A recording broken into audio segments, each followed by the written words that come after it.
लागिरिफ्रा बे बिथांखिनि सिङाव मुलाम्फाखौ मोनगोन। आसामनि अरायथा थागिबि जाय 28 निफ्राय 45 बोसोर बैसोनि गेजेरनि बिथांमोना मुख्यमन्त्री आत्मनिर्भर असम स्किम 2024 नि मुलाम्फाखौ मोनगोन। लोगोसे बे बाराव आसाम सरकारा मुलाम्फा मोनगिरिफोरनो 2 लाखनिफ्राय 5 लाख रांसिम अनसुंथाइ होगोन आरो सरकारा बे राङारि हेफाजाबखौ थोंजोङै सायख'जानाय आर'ज गाबगिरिनि बेंक एकाउन्टआव दैथायहरनाय जागोन। बेनि थाखाय नोंथाङा मावख'आरि वेबसाइट sima.assam.gov.in आव थांना एप्लाइ खालामनांगोन आरो आर'ज गाबगिरिया सरासनस्रा बाङाइसिनाव 10 थाखोआव उथ्रिसारनाय जानांगोन। लोगोसे बेनिनो इन्जिनियारिं आरो पस्ट ग्रेजुएशन बायदि बायदि गोजौ सोलोंथाइ गोनांफ्रा 5 लाख रां मोनगोन।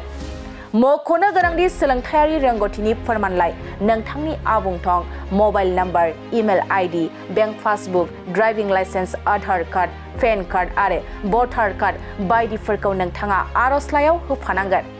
बेनि उनाव फैगौ समाव सायख'जायोब्ला नोंथाङा मुख्यमन्त्री आत्मनिर्भर असम स्किम 2024 नि 2 लाख आरो 5 लाख रांखौ मोनगोन।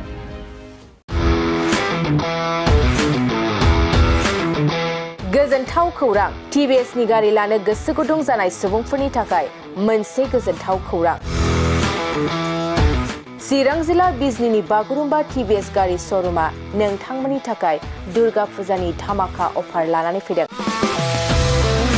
बाइक आरो स्कुटि गारि सालायनो मोजां मोनग्रा रायजो राजाफोरनि थाखाय बागुरुम्बा TVS गारि श'रुमा धामाका अफार होना नोंथांमोननि गेजेराव मोनसे मोजां खाबु होगासिनो दं। बिजनी स्टेट बेंकनि साखाथिनि CRPF केम्पनि उल्था सोनाब फारसे थानाय बागुरुम्बा TVS श'रुमाव डाउन पेमेन्ट होनानै नोंथाङा TVS नि गारि लानो हागोन। नोंथांमोना बागुरुम्बा TVS श'रुमाव फैनानै नोंथांनि लुबैनाय बायदि TVS नि गारिखौ लांफैनो हागोन। TVS नि गारि सालायनो मोजां मोनग्रा रायजो राजाफोरनि थाखाय बागुरुम्बा TVS श'रुमा बेनि अनगायैबो गोबां मोजां अफार लाबोदों।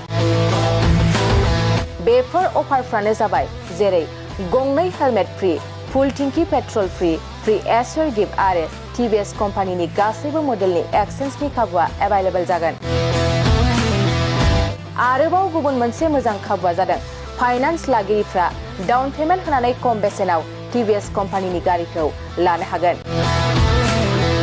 लोगोसे आबुङै मिन्थिनो आरो बुकिं खालामनो थाखाय 7002132259 एबा 8638131734 जानबुं नम्बराव कल खालामना खौरां लानो हागोन।